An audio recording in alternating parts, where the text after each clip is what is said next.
Hey everybody, JJ Cooper, Geoff Pontes, another of the Baseball America Prospect Podcast, doing these every Wednesday. We hope you enjoy them all season.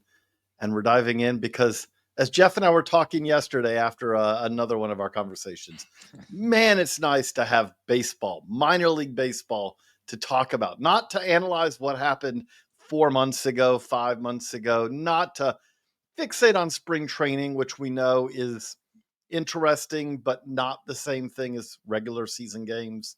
But Geoff, how exciting was it? I know on Friday night, I felt like you were watching about 1,000 different games on MILB TV at the same time. But because he was giving us all updates on this is what this pitcher looks like, this is what this pitcher looked like. How happy were you to have it back? Yeah, I'm excited to kick it off again tonight, and the kids sports practices were all canceled because of our poor weather here in the Northeast. So it's worth me not going out to the park either. Yeah, it was great. I had 3 screens going and multiple broadcast volume turned all the way up just to drive my wife completely insane. But I figured out that if I can get like a 4-hour, especially with the pitch clock now, I can get like a 4-hour window between like 6 and like 10, you can see probably about 12 to 16 games in a night, like at least starting pitchers, if the staggered start times kind of work in your favor. So I did that Friday and Saturday, kind of leaned into it. Was a little busier on Sunday. So I watched some early games, then some later games. And of course, there's a lot of afternoon stuff on Sunday. So it's a little tougher to do it then. But yeah, I think overall, it's really effective because you can see so much stuff. And especially if you're looking at pitchers, you're kind of tunnel visioned into that, that batter versus pitcher tunnel, and then just seeing some defense and stuff beside it. So as long as the camera angles are good, you do pretty well there. I just want to add that note. So if you wonder when Geoff says, with the volume up, like if you're not utterly just mental like we are, you may be wondering why would you have the audio up on multiple games? But that's what tells you what screen to look at, when something happens, because you hear yelling all of a sudden, you're like, I was over here, now I'm going to go over here. It's really useful. Broadcasters, their volume will tell you when you need to really lock in or not. And so, yeah, it is a little crazy, but it does really help. And if there's no velocity on the broadcast, and often over the first like 2 weeks MILB TV, everybody on the broadcast, some people are probably pretty new. They're all getting sort of set up. The camera's got to be set up. They're not always the camera they're going to have for 90% of the graphics aren't all there. So a lot of these broadcasters are in the box next to the TrackMan device. So they're seeing the IVBs come off. They're seeing the velocities come off, and they'll call that out. They'll call out the EVs on, hard hit, fly balls or home runs or doubles or whatever. And I keep a notebook with me. I kind of catalog all that stuff, just make a note of a player, write down something interesting that happened. And then it's easy to go back to. And, it's just a way for me to kind of catalog all the things that are going on and be effective. And if you're really hitting your stride, you can go like one pitch, one screen, time it to the next pitch, time it to the next pitch. And sometimes it just works perfectly, not always, but there's times. Okay. And this is, we will promise you, we're going to talk about a lot of stuff other than just our joy of watching MILB TV, but both of us are nuts about this. The only thing I'll say, the downside of the pitch clock, and I'm not complaining, I want the pitch clock's wonderful for minor league baseball, but depending on the pitcher, they have that advance if you're watching a game on replay, and some pitchers it's perfect. It's like, doom, next pitch, doom, next pitch. And then there are other pitchers where it's like, doom, oh, I'm just a little too fast. Doom, oh, I'm just a little too fast, So fast workers can. We don't have many David Prices any longer taking 30 seconds between pitches, But, well, that's perfect that we're talking about pitching to start this, because what we wanted to talk about today kind of comes from a conversation and a point that Geoff made. We mentioned this a little bit on the Hot Sheet show on Monday, but after watching Chase Burns, one of the pitchers who was electric on Friday night that you were watching on MILB TV, while you were doing that, you kind of came away from that. It's like, hey, could Chase Burns be the best pitching prospect still in the minors? Key distinction there, because as you're looking at our scroll of the pitchers on our top 10, number 1, Roki Sasaki, big leaguer. Number 3, Jackson Jobe, big leaguer. Now, Bubba Chandler, number 6, not a big leaguer, but Chase Dollander, number 7, big leaguer. Andrew Painter, not a big leaguer. So you do have pitchers, and I should say number 9, Noah Schultz, also not a big leaguer. Noah Schultz as well. So you've got a number of candidates here, but I do kind of want, we got a little bit more room, a little more space to kind of spread out on this one here on the podcast. So what is it, if you were going to make the case for why Chase Burns, got to be careful there. Chase, I went Chase Petty for a second in my head, who's another very interesting Reds pitching prospect. Forget Jackson's. We got lots of Chases in the game right now. But what is it about Chase Burns that makes you think, especially really what you're saying is with that the dust clears, we do our next update. Maybe by that point, not right now, but maybe by that point, he's the number 1.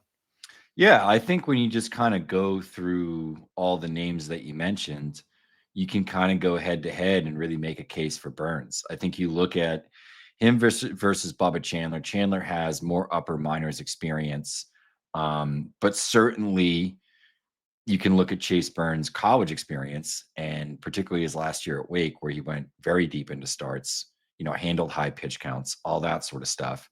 I think I look at the secondary stuff between Burns and Chandler, and I lean Burns. I think that his slider is just simply better than, any of the secondary pitches, whether it be the curveball, the slider, cutter slider, or changeup that Bubba Chandler throws, frankly.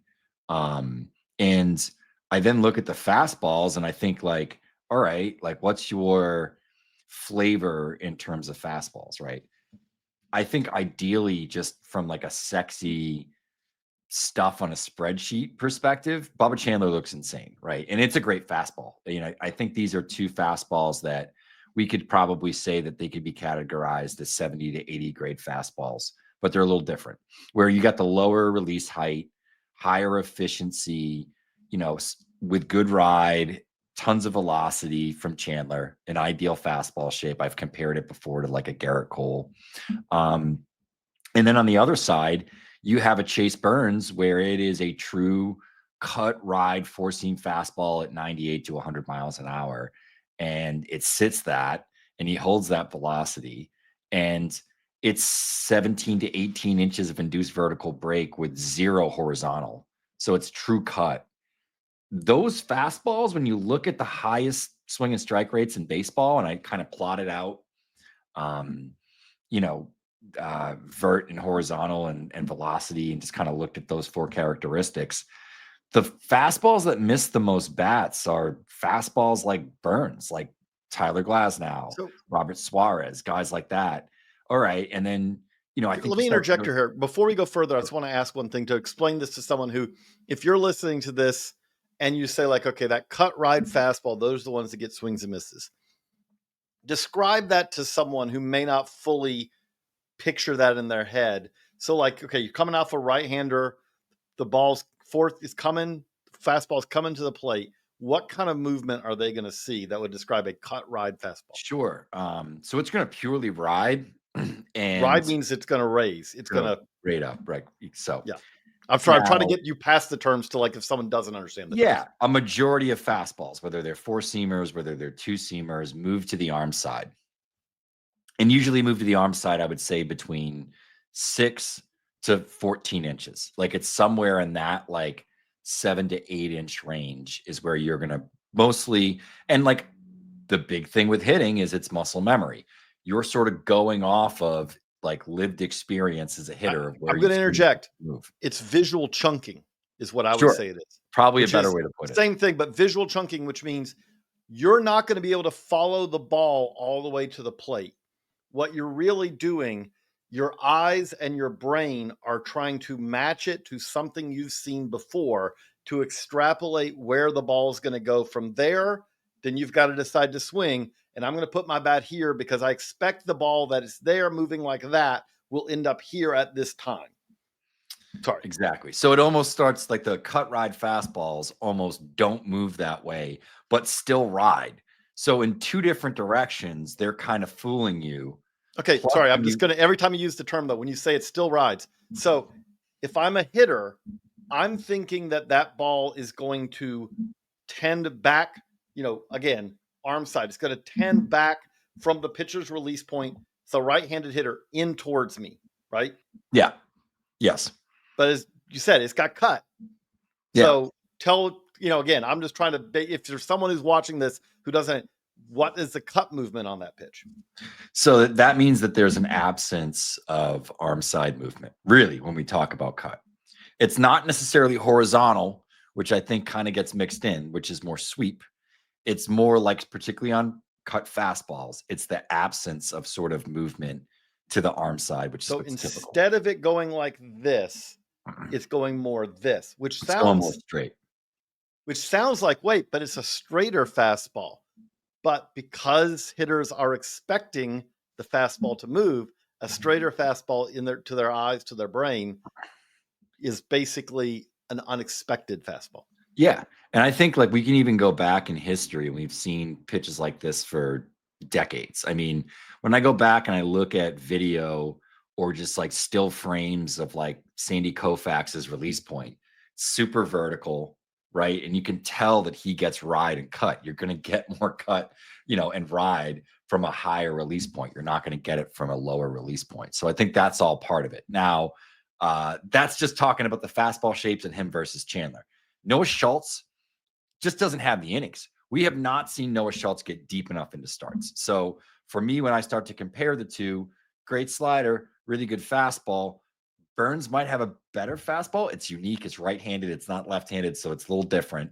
But might have a better bat missing fastball. We've certainly seen a deeper arsenal, and we've seen him get much deeper into starts than we've seen Schultz get into starts. Now, that's not to say that Schultz's upside isn't right. Absurd. Of course, we're not taking anything away from it. We start to look at some of the immediacy as well and some of the right now ability. I think Burns kind of clears him. At that point, I would describe it there like if you think of it this way. Now, Burns is, again, we always talk about, people say floor ceiling, but really in many ways, I think what we're talking about is realistic upside versus realistic, like barring injury, like, okay, everything doesn't break right, what role they are. And I would say that the Schultz error bars there, both on the plus and the minus side, are much higher than Burns because, as you said, like you just haven't seen the track record yet.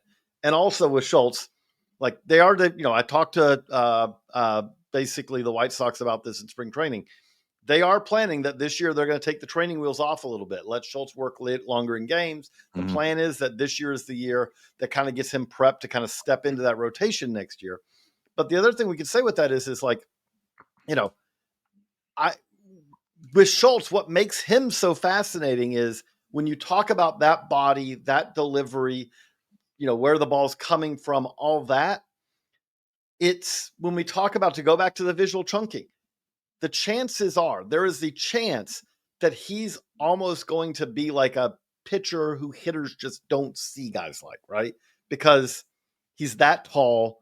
The release point is just like, that's what, again, we're not saying he's Randy Johnson, but that's where Randy Johnson, that combination of stuff plus that release point, arm slot extension, all those things combined were very unusual, right? That would be the Schultz, but again, there's so much more projection to that than there is a guy who like Burns, who really, I know he was in high A. You watched that start. I watched some of it. I feel like if you'd have plucked him out and just put him at Great American Ballpark, I don't think he had a whole lot that he'd be like, well, he's got to do this a lot better now, other than work deeper into games. Yeah. And I think we all kind of expected that, he's going to be like on a, 60, 65 pitch sort of, pitch count, got through 4, looked great. And then like the last name that you had brought up, Andrew Painter, I think you can argue that Burns has better stuff than Painter. I think the Painter conversation is really going to come down to command for me. I think the arsenal's a little bit deeper, at least. And I've seen Andrew Painter and I've seen Burns. I've seen Painter three Which one's times. arsenal is deeper to you? I think it's Burns. I think I'll see 4 pitches from a Burns start. I pretty much see 3 pitches every so often. I'll see the changeup with Painter. And I don't know if I love the breaking ball stuff as much as I like Burns's breaking ball stuff. Okay, They're what both about the delivery with Burns? But, huh? What about the delivery with Burns? A little more energy to it. There's more energy to it, but he gets better extension. And I think it's a little bit harder to pick it up out of the hands. They're both throw equally hard. Painter is a little bit more of a traditional shape. It's a little bit less cut. He has a little bit. He does get ride, probably a little bit more ride than Burns, but they're kind of in the same neighborhood. They're kind of in the same neighborhood in terms of velocity. But it's extension and some of those other characteristics that are, leaning in Burns's favor. He spins the baseball very well too. That's the other thing is this is high spin stuff with efficiency, And again, I love talking about this. This is where we can get really granular about that. Okay, again, I'll play the role.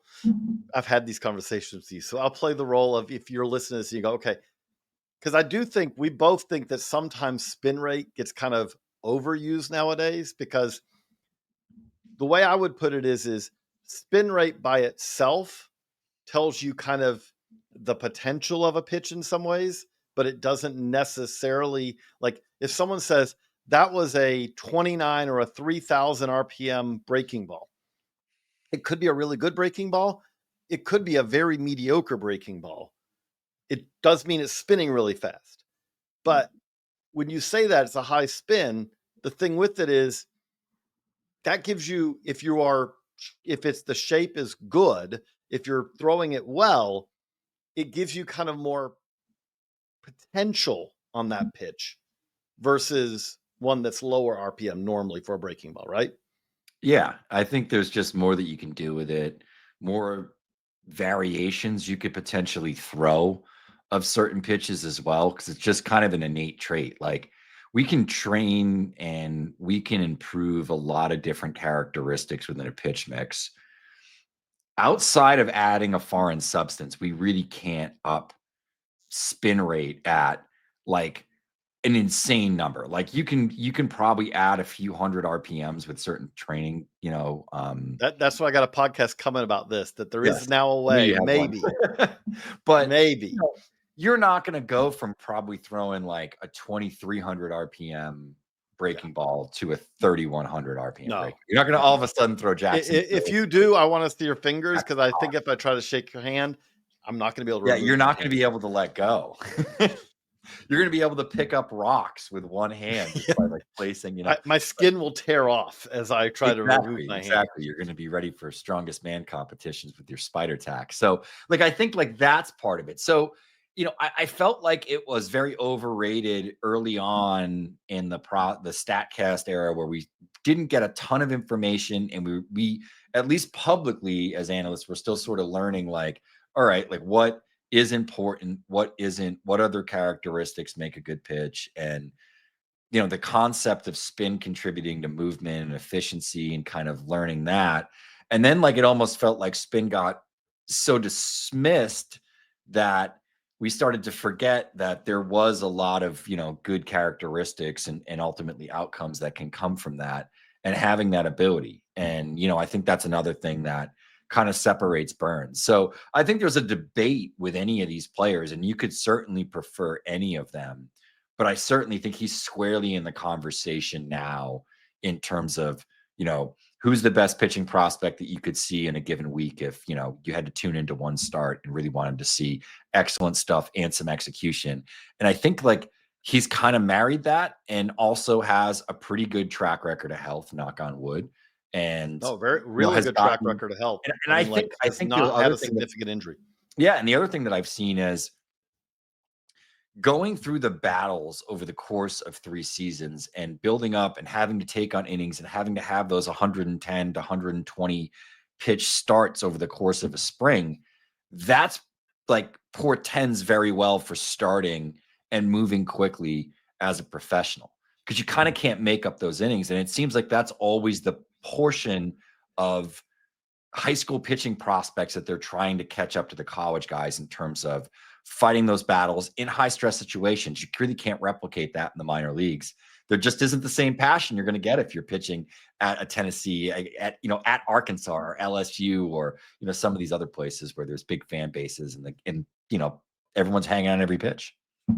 I know that there's, again, and I'm not saying there are times where in college it goes overboard, and especially I would say when you see the pitcher who, it's late in the season, we're trying to battle for a trip to Omaha, and you bring the guy back who started on, Friday, and he's pitching out of the pen on Sunday because you need innings. That in a regional, that can be really bad. That can be 100%. You're asking a guy to do something that he's not used to doing in the highest pressure, highest stress situation you can, because you're not bringing that guy in because it's 11-1 to have him just throw the ball over the plate. You're bringing him in because he's your best pitcher. It's 5-4. It's the 7th inning, whatever it is. But that said, I would study this. At some point, I'd actually need to probably put this together into something like more like Beyond Baseball America, like maybe even like a research paper type thing.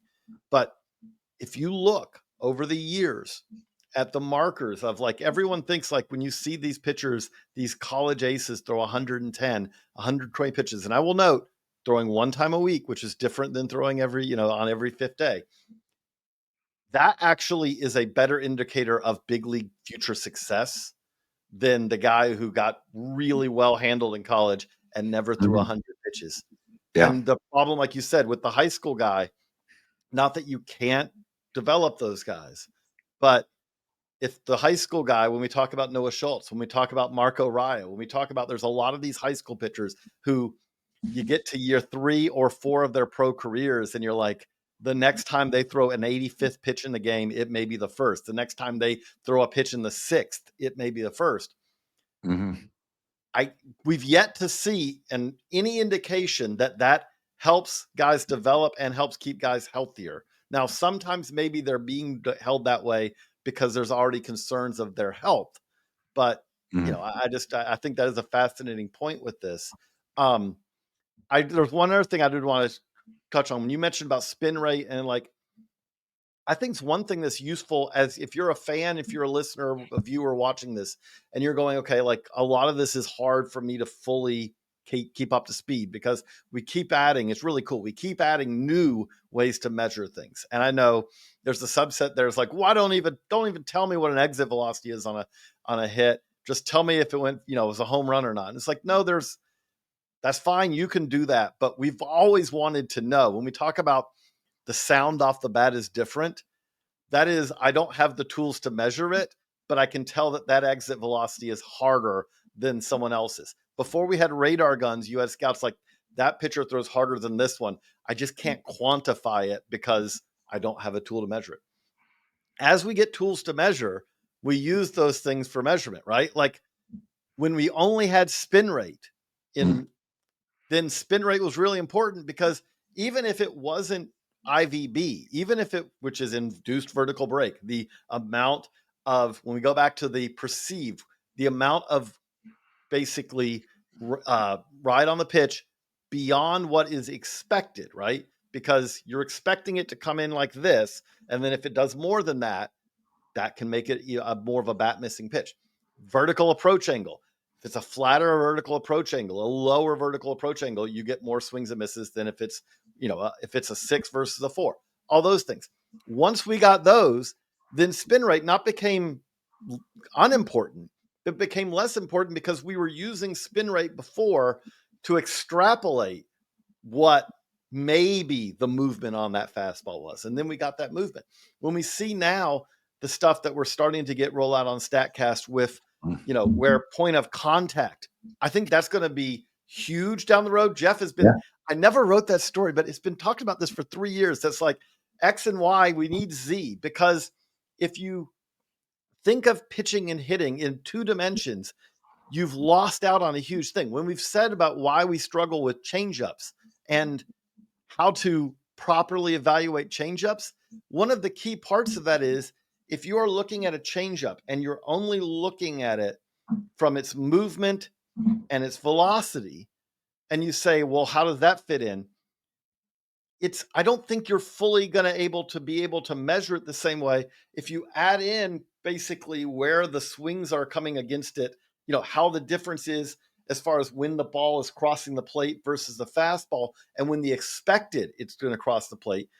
Really, you're not talking about trying to get above or below the barrel a lot of the times with the changeup.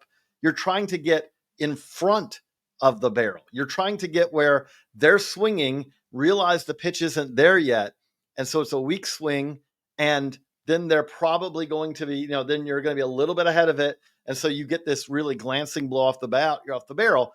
It's more of if you think of pitcher's mound, home plate, it's that, not thinking of the home plate, a two-dimensional box. Sorry, that's one of my, Geoff knows, that's one of my little pet things I love talking about. Which again, we both love this stuff that you can, like, we're learning, you can learn more and more about it. But okay, you mentioned the ones, these are all guys we're talking about other than Burns, who are basically like top 10 guys.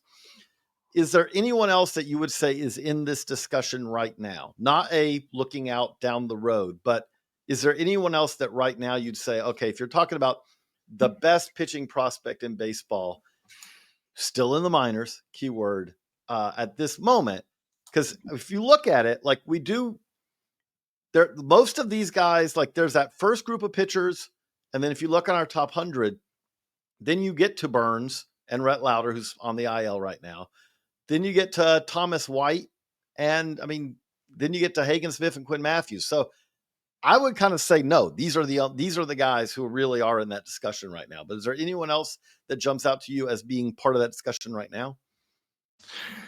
Not really. I think that when you start to look at some of these names, there's some injuries. I think somebody like Harlan Suzana maybe has like the stuff to be that guy, but certainly does not have the command at this point.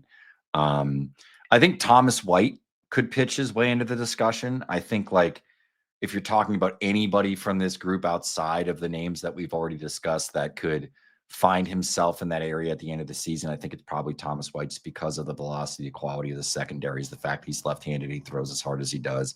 He does have some execution. He's pitched at higher levels, and he started at high A as a teenager.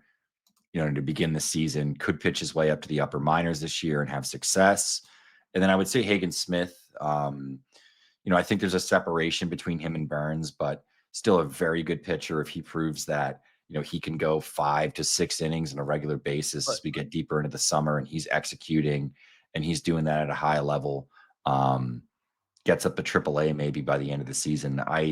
I think maybe he's in the conversation this offseason as well, but there's some things that have to go a certain way, almost to like a 90th percentile sort of element for that to sort of come to fruition. And certainly stuff like that happens every year. There's going to be a name we're not mentioning that does sort of pitch his way into this conversation. I'll ask it a different way, though. Now, if we're trying to really gaze into the crystal ball, are there pitchers further down or even off the top 100 who a year from now we could have in that discussion? I'll throw out 2 and want to get your thoughts on it and see if you have any others. Sure. Ryan Sloan's not there right now. There's no scenario that we can craft where you would say at this moment, Ryan Sloan's the best pitching prospect in baseball. But we did move him in the 100 because we keep getting feedback that if it all breaks right, a year from now, we could look at it and say, I would say more realistically, I would say a year from now, we could look at Ryan Sloan, and he's one of the better pitching prospects in baseball because, like, if you're comparing him to a Burns, obviously he can continue to add stuff. But I would say Sloan's argument right now is that he's got 3 pitches and the chance for control and command at a young age, more so than he's got, like with Burns, you're talking about, may have the best fastball of any starter in the minors, may have is in that discussion for best breaking ball kind of thing. But Sloan would be one. Again, with the injuries and all he's had, I would say more he could move into that second tier pitching prospect. But Connor Prelip is back throwing for the Twins, the lefty, and he could be really good. Again, I would struggle to say I can't envision us putting him as our number one pitching prospect at this time next year. Even if he goes out and throws 150 innings this year, you can't subtract from your brain the fact that this will have been the first year he's been healthy all year since before the pandemic. But those were two that comes to me. I wonder what you think about those guys, or do you have anyone else, Geoff, who comes to mind who could be in that discussion? Yeah, no, I think there's a few that kind of fall into that discussion. The most interesting one out of all of them, in my opinion, is Jurangelo Shinta. I watched that start this weekend, and the stuff is unbelievable from the right side. I think he was 98 to 101 miles an hour based on reports. Secondary stuff is pretty good. He has to declare whether he's pitching right or left-handed before each and every batter. So when you watch it I have the feed up sometimes because I'm trying to see, especially early, who's in lineups, etc. Double check, all right, who's at left field that didn't make that play. Just once again, trying to catalog everything. So you have it up, and it's hilarious in the feed because it says like Shinta declares as a right-hander, Shinta declares as a left-hander. So regardless of who he's got to declare, he was going right-handed and left-handed. He's more of a ground ball pitcher from the left side. But I think if you can optimize and play the matchups and stay healthy by doing this, it really allows him to go at left-handers who hit right-handed pitching well in a totally different way and negate that advantage. I think that's where the advantage is. It's not being 100%. able to do it against every lefty. There might be lefties where you're like, I'm going to go against this guy's a righty. I think it's against switch hitters, he's probably always going to be a right-hander because it's his 100%. Better stuff. But when he faces that left-hander who struggles against left-handers, it's a big advantage. And I would say it this way, who struggles against sliders. Yeah. Right? Like if you said, when you say a lefty who struggles against lefties, there are guys who I would say I would still probably throw right-handed if I was him, right? Because from the left side, like you said, he's a ground ball guy, but it's really, to me, the way I would put it is that he throws a slider as a lefty that if you threw it to a right-handed hitter, I don't know if it's even an average pitch, right? But when you're just throwing it to lefties, it's a really useful pitch. And if you're, like you said, if you're that lefty who eats up right-handed, pitchers, he's never going to let you see him do that. Yeah, no. It's amazing. Yeah, I think it's really unique. I think the fact that he's in, and this goes for Sloan as well, but the fact that he's in that Seattle, pitching development program gives me a little bit more confidence. The fact that they believe in this guy. He's not the biggest guy, but he is obviously an excellent athlete. The fact that he's ambidextrous like this. I think if he continues to throw in the high 90s as a right-hander, get through starts, if he's going 5-6 innings and he's doing this and he's getting swings and misses and he has that big right-handed stuff, it's almost like him having an outlier changeup because it negates something. So I think he's an unusual case. We haven't ever seen a starter do this before. We've seen a reliever do it in Pat Verdite, right? But if he can do this as a starter, it's gonna creep into the conversation. It's gonna be, if he does this successfully and stays healthy throughout the season, it's gonna make for a very interesting conversation at the end of the year. Okay. If he does, in some ways, not saying he's as good, but it is kind of like when we talk about that Shohei Ohtani showed something was possible that we all thought was impossible, right? Like, no, you can be one of the best or the best hitter in baseball and be a front of the rotation starter. And you can, by the way, you can do both at the same time, which, no, you can't do both at the same time. This is simple. We've seen 100 years of it. You can't. Now with this, like you said, I love how you put it. Okay, well, again, trying to break this down for someone who's, like at the 201 level, the reason we always talk about changeups for a right-hander, you have that pitch that a lefty, then you're not just letting them say everything's going to come in on me. Everything's going to come in.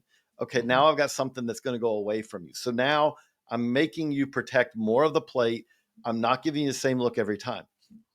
In his case, you really could say his lefty slider is basically the equivalent of a right-hander's changeup there. Yeah.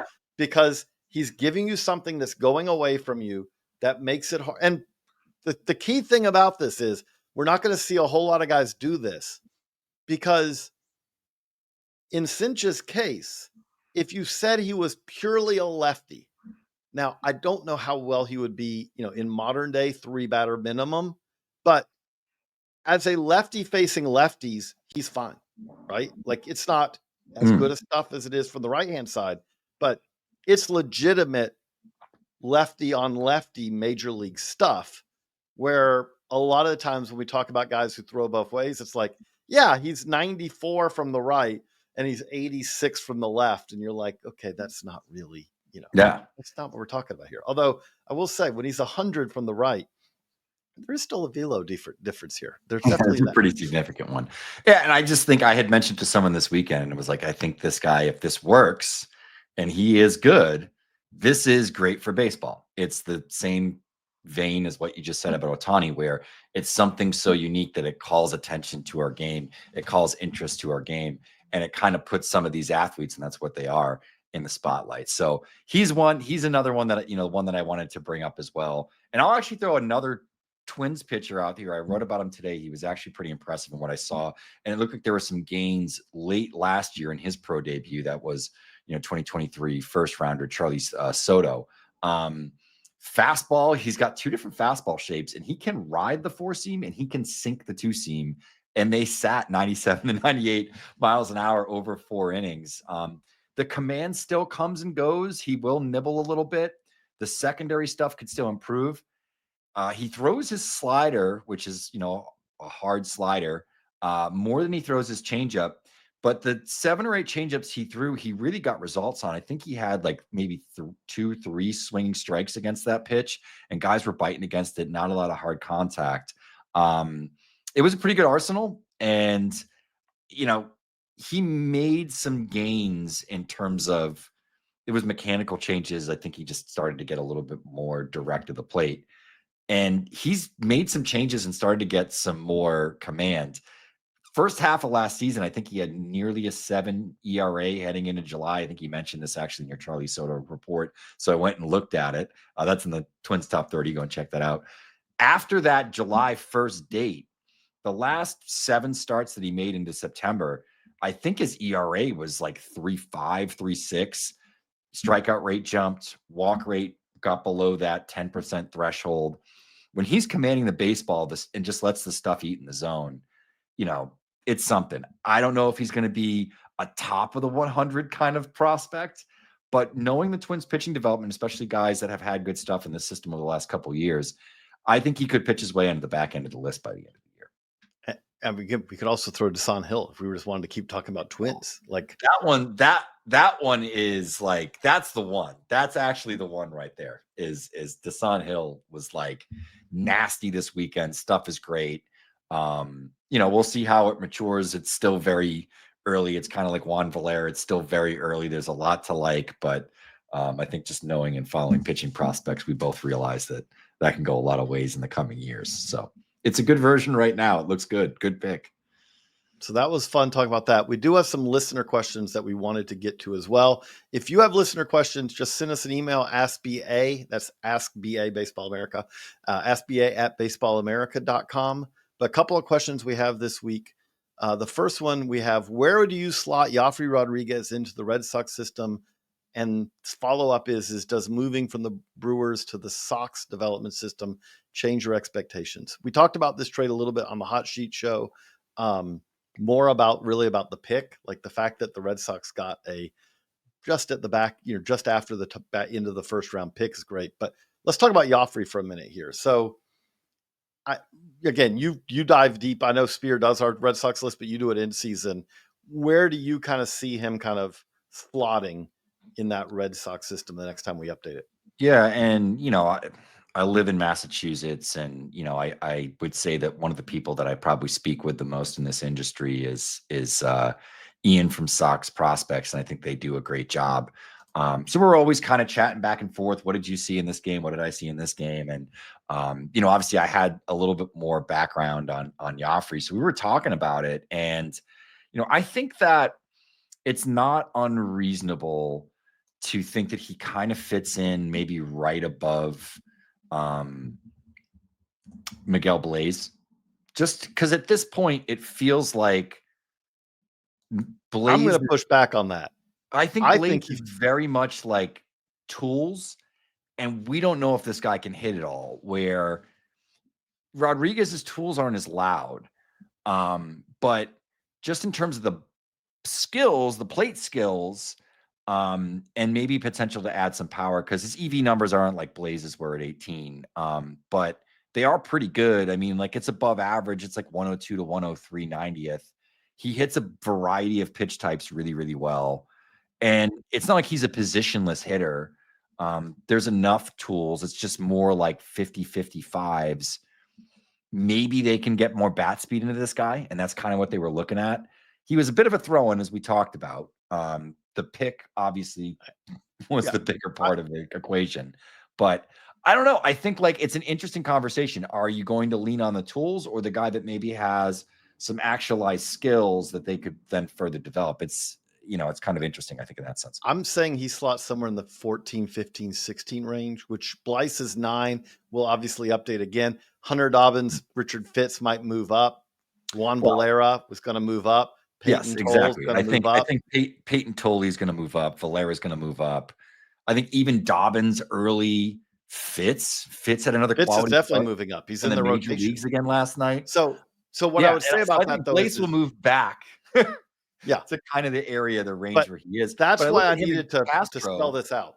That's why I wanted to spell this out. Sure. He's not a top 10 prospect of the Red Sox. No. But you got to make this clear, because our current rankings have Miguel Blyce 9. So when you say that, I do not think he's a top 10 prospect by any. I would say he's more like a 17, 18, 19 range. Mikey Romero range is where I would say. I'm probably taking Mikey Romero over him. At this point, the bat really came across and he looked pretty good in spring training. So we'll see how things track up. But he's trending up. I think Blaze is kind of trending down. And I think when you look at the list and kind of some of the stuff that will get restructured within this list between like 9 and 20, he'll fit somewhere within that range for sure. The other flaw you already mentioned, does moving from the Brewers to the Sox development system change your expectations? I would say not a ton, but you mentioned this is the Red Sox.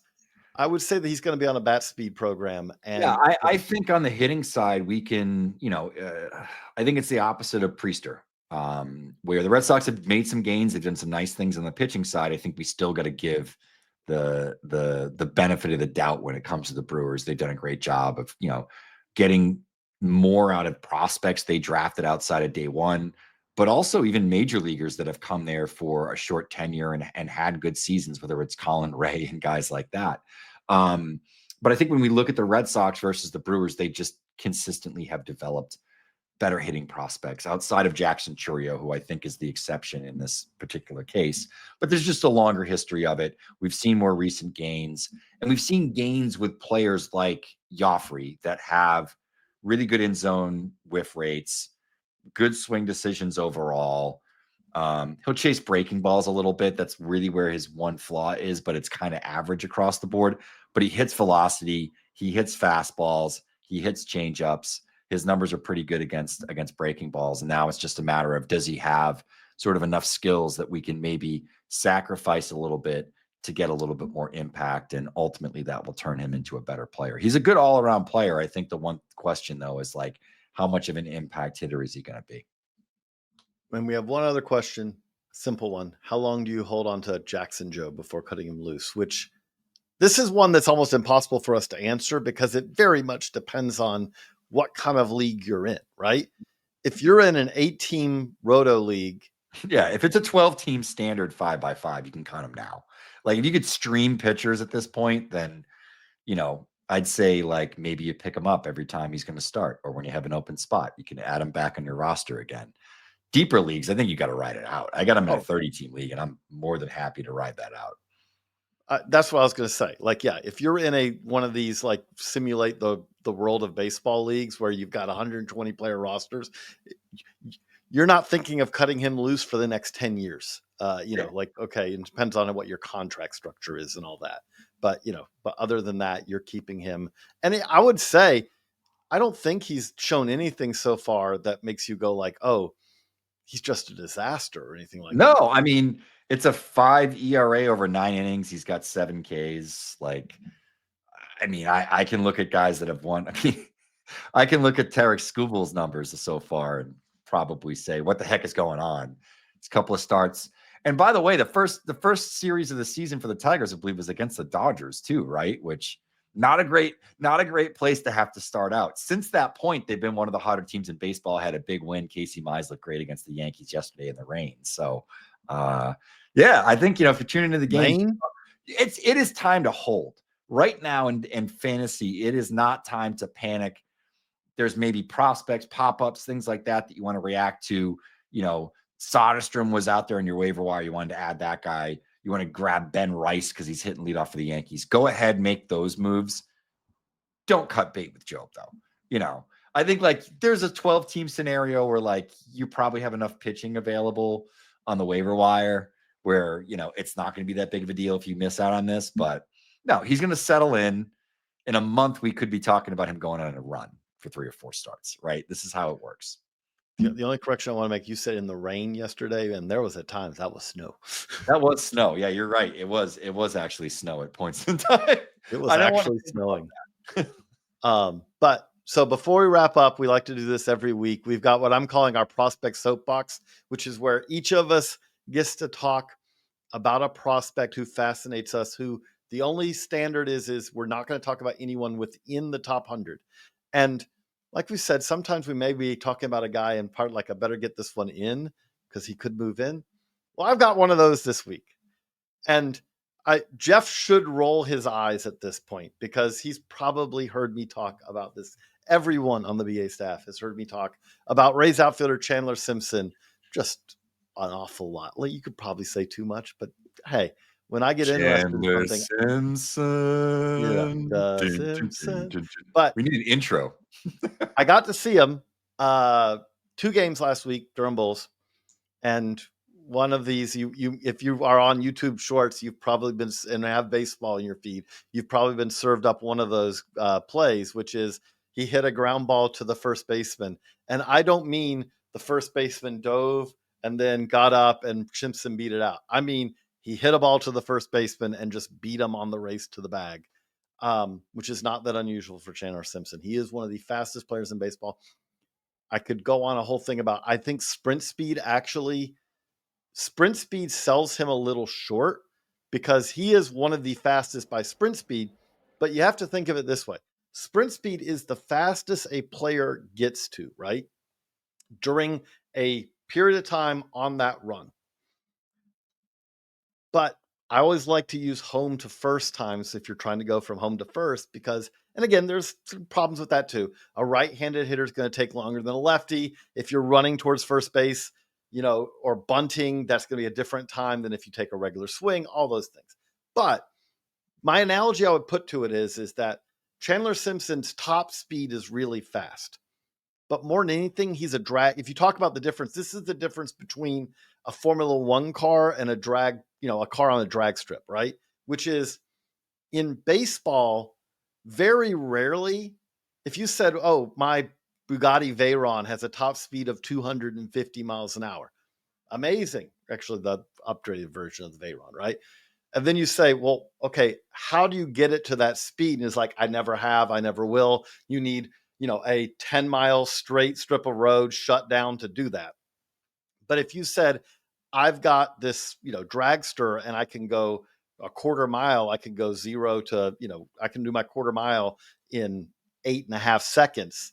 And you said, well, what's the top speed? It's like, I don't know. I've never gotten to the top speed, but its acceleration is incredible. Chandler Simpson's acceleration from 0 to I'm going to get to first base is incredible, more so than I'm going to run, a 400-meter dash. I'm sure he'd be really fast at that too.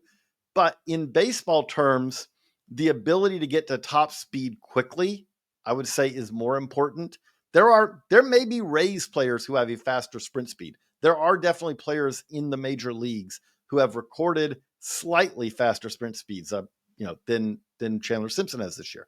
No one's turned in a faster home to first time on a swing. Why is that? Because the man gets to top speed really quick. But I wish I wasn't talking about that, because that's the part that everyone talks about with Chandler Simpson. And the reason that I am very intrigued by Chandler Simpson, I think I've probably said this on a podcast before. I think that his hitting ability is what gets undersold, right? He gets compared to Billy Hamilton. Love Billy Hamilton. Love Billy Hamilton when he was coming up. Wrote a awful lot of stories about Billy Hamilton, in the minors and majors and all that. But Chandler Simpson is just a vastly superior hitter to Billy Hamilton. Chandler Simpson is a better hitter, I would say, than Nick Madrigal, who has kind of similar skill set, right? Like from a hitting ability, not going to make a lot, not going to miss pitches, not a ton of power, right? Nick Madrigal had that. Chandler Simpson has that. The thing I always love about Chandler Simpson is that I've watched more swings than one should. Probably not healthy the amount I have, but when he gets velocity in, he can get the bat head out and pull it for a line drive. Not a home run, but for a line drive. Okay, that means then if you try to go away from him, well, there's no one better at just whacking the ball between shortstop and third base. And if either of them have to take 2 steps, he's probably going to reach if it doesn't make the outfield. There's only one player in pro ball right now who has a NCAA Division I batting title and a minor league batting title. Not just now. There's only one I can find in the last 45 years, which is the history of when we have, minor league batting titles and we have NCAA Division I batting titles that are easy to find, right? You got to be able to find both. Buster Posey did it the major leagues and Division I. I'll say that's even tougher. But I just think that Chandler Simpson's hitting ability often gets undersold. Defensively, you're seeing signs of what he could be out there now. There was a play in spring training we talked about. I saw it in this first series where he's making some plays in the gaps where he's a little bit like I would say almost like he's kind of, instead of having to think it through because he's still adjusting to the outfield, he just like, I'm going to go catch that ball, and he does. Then you also saw a ball on Friday night where the ball was in front of him, couldn't decide, like, am I supposed to get that or am I going to hold up? Ball gets by him and it turns what would have been a single into a triple. He's not a finished product defensively, but I do think, like, if you said the guy with this hitting ability, with this speed, he's got, it's hard for me not to envision him being a 2.5 type WAR player. Like, if you look at the bar to do that, again, I'm assuming that he's going to get to above average defensively. And I think eventually he'll get there. Not plus, not exceptional, but above average defensively in center with this hitting ability. There are a lot of players out there who would dream to have these tools. And yes, I know he doesn't hit the ball hard at all. He is one of those cases where, if we talked about bat speed training, if Chandler Simpson had a bat speed training program, it might hurt him, because you don't want him, like, he's not hitting the ball over the outfielders' heads very often. If he hit the ball trying to do that more often, it would just lead to more flyouts, in my opinion. That is my soapbox on Chandler Simpson. But Geoff, who do you want to talk about today? This is not going to be nearly as impassioned, but guy that caught my attention this week, and I've heard some stuff, positive stuff, throughout the offseason, kind of leading up to this. But Caden Scarborough, right-handed pitcher, was a 6th rounder out of Florida high school, was a DBU commit. Signed him for like a little bit over $500,000 in 2023.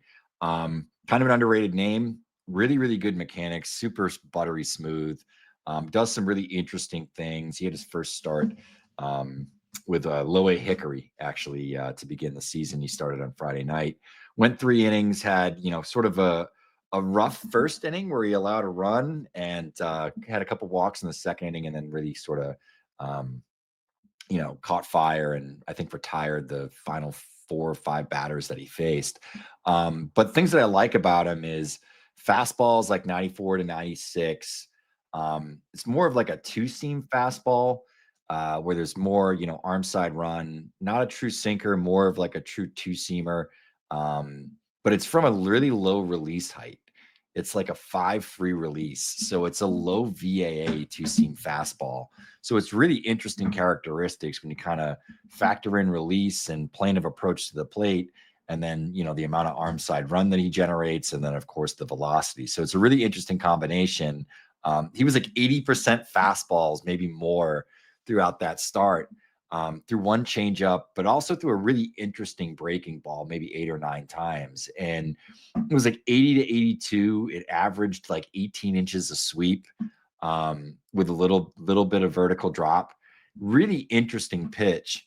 And he got some swings and misses on it as well. So kind of look at a player like this, and I think it's sort of like seeing like a like a fawn kind of like take its first steps out there in the wild. Like you see them getting their legs and kind of getting their balance. And I think that's what you're seeing. Like the mechanics are there, the stuff is there, the pitch mix, there's these interesting traits, but it's like, all right, we want to see that change up a little bit more. We'd like to see him throw his fastball less and throw the breaking ball a little bit more. But there's like these ingredients here that these are the really fun players for, especially on the pitching side, to kind of follow in the coming years. Is, all right, we've seen this guy, where he's coming from. Where does this go? Like it can go a variety of different directions, positive and sort of negative, and it can never maybe even like evolve beyond this spot. But there's all these ingredients here that, some low hanging fruit, just in terms of throwing the fastball less, throwing the breaking ball more. Maybe there's like a bridge pitch or something that comes into play, development of the changeup, development of command, all those sort of things. He's really interesting. I don't think he's going to be a top 100 prospect anytime soon, unless he really takes off in the next couple of months.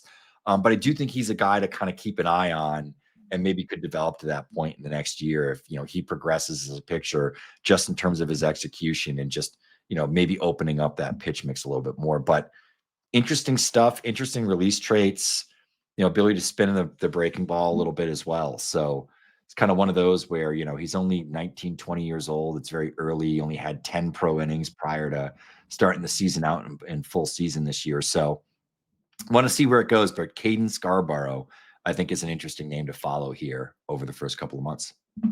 I want to ask for the listeners and viewers. There's one more thing you mentioned there that I love. I love explaining these things to people. So you Sure. talked about bridge pitch maybe down the road, and I love this because this is something like, so someone may go, "What do you mean by a bridge pitch?" But I'll start it and I'll kind of hand it off to you, which is, okay, there are pitchers for whom Ellie does stuff for us. Made a point of this a couple of years ago. That, like, take Matt Brash, for example, early in Matt Brash's big league career. And Matt Brash had a pitch that really, went one way, and he had another that really went the other. So he had fastball and slider. And the trouble with it was, out of the hand, you realize very quickly it was either this one or it was this one. And depending on where it started, you could almost be like, I'm just going to wait, because if it's starting the zone here, it's going to end up out of it both sides, right? It's going to run out this way, or it's going to, the slider's going to go out that way. So that's what sets up where you might need a bridge pitch, right, Geoff? Yeah, exactly. It's just finding something that is kind of in between. So you can't sit on, sort of, it's mostly the fastball and the breaking ball, primary breaking ball. And there's usually maybe 10 miles per hour separation. Is kind of finding something movement wise, but also, something velocity wise that kind of sits there in the middle and bridges the two pitches together. So that could be, sometimes that's a power changeup, which is kind of one of those weird pitches nowadays, but especially sometimes that'll be kind of a bullet kind of power slider, right? Where it's like you're kind of needing a pitch that you want to have a little bit less velocity than your fastball, and almost in some cases, very modest movement, right? Because that's what's going to give you an in zone pitch to keep you off of laying off these pitches that have more movement, right? Yeah, exactly. That's ultimately what the concept is, and, what you're trying to achieve by adding it. But so that's another Baseball America prospect podcast. I did want to make one other little addition on my Chandler Simpson. I couldn't even get everything in, which is, when I talk about he's compared to Billy Hamilton had 2 years earlier in his career where he had 1+ offensive WAR. right? Again, then he had defense on top of that. Billy Hamilton, who, as I've said, is not nearly as good an offensive player as Chandler Simpson, was a 2.5 WAR B WAR player one year and a 3 B WAR player another. When I say that Chandler Simpson can be a 2.5 or better player, like I look at Billy Hamilton and say, now add to this. Now, again, he may not be as good defensively, but better offensively. It's a fun pack. But that's a fun podcast today. Keeping it right at an hour. For Geoff, I'm JJ. So long, everybody.